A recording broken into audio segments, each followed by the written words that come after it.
आज हम पढ़ेंगे ब्लड सर्कुलेशन सिस्टम ना। ब्लड सर्कुलेशन सिस्टम का खोज किसने किया था? तो विलियम हार्वे ने। ब्लड सर्कुलेशन विलियम हार्वे ने किया था ना। ब्लड सर्कुलेशन सिस्टम दो प्रकार के, एक बंद होता है, एक खुला होता है। बंद रक्त शरीर में रक्त वाहिकाओं ना सीरा धमनी में प्रवाहित होता है ना। यानी बंद जो सर्कुलेटरी सिस्टम होता है उसमें ब्लड जो होता है ना सीरा और धमनी में प्रवाहित होता है। जैसे मनुष्य हो गया, कसूरकी हो गया ना। क्योंकि खुला में जब रक्त वाहिका में प्रवाहित ना होकर सीधे शरीर में प्रवाहित होता है, जैसे कॉकरोच हो गया, तिलचट्टा, ये सब खुला वाला होता है। अब बंद रक्त परिसंचरण तंत्र ना, मनुष्य के हृदय में रक्त 2 बार प्रवेश करता है। मनुष्य के हृदय में रक्त 2 बार प्रवेश करता है, 2 बार ही हृदय से बाहर निकलता है, इसीलिए इसे बंद एंड दोहरा परिसंचरण कहते हैं।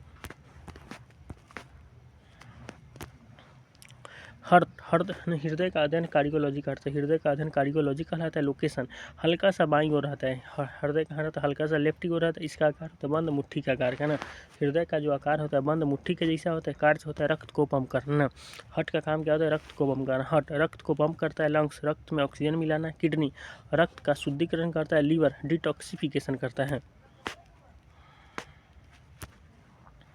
अब मान लीजिए ये हार्ट है ना, इसमें इधर वाला दायां आलिंद, बायां आलिंद, दायां निलय, बायां निलय ना।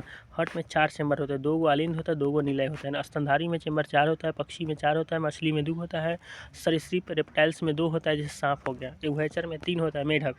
मगरमच्छ भी रेप्टाइल्स में आता है, तो इसमें 3 होना चाहिए, पर इसका शरीर इतना ना बड़ा होता है इसलिए 4 होता है। कॉकरोच में 13 होता है, सबसे ज़्यादा कॉकरोच में होता है।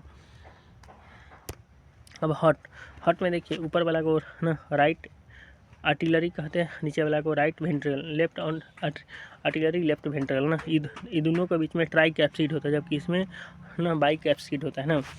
ट्राई कैप्सिड दाएं अलिंद से रक्त का प्रवाह दाएं निलय में करता है, और बाई कैप्सिड valve में बाएं अलिंद से रक्त का प्रवाह दाएं निलय में करता है ना। अशुद्ध रक्त में ऑक्सीजन नहीं होता है, जबकि शुद्ध रक्त में ऑक्सीजन होता है। बल्ब एक दिशीय प्रवाह होता है, यानी बल्ब में अगर एक दिशा में रक्त नहीं जाता, एक दिशीय। और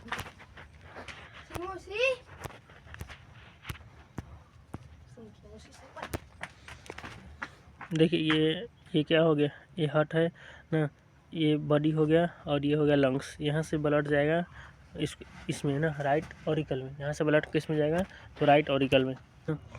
यहाँ देखिए बॉडी से ब्लड इसमें आएगा राइट ऑरिकल में ना। उसके बाद त्रिदलीय कपाट के द्वारा राइट वेंट्रिकल में ब्लड आएगा। उसके बाद लंग्स में जाएगा ना, किसके द्वारा? तो फुफ्फुस धमनी के द्वारा आएगा, महाशिरा के द्वारा ना। त्रिदलीय कपाटों का फुफ्फुस धमनी के द्वारा, इसमें अशुद्ध रक्त रहेगा।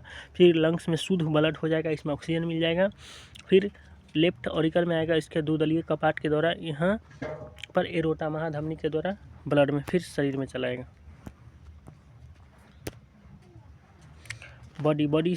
बॉडी से रक्त दायां नील में आएगा, फिर ट्राइकैप्सिड वाल्व के दायां नीला में, फिर फुफ्फुस धमनी की तरफ लंग्स में।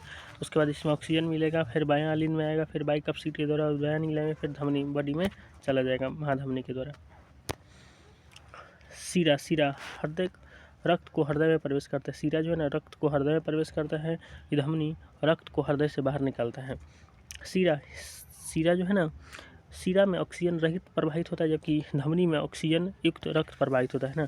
इसका सीरा का अपवाद है फुफ्फुस सीरा, जबकि धमनी का अपवाद है फुफ्फुस धमनी।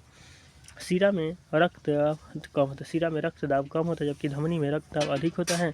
सीरा की दीवारें पतली होती है, जबकि धमनी की दीवारें मोटी होती हैं।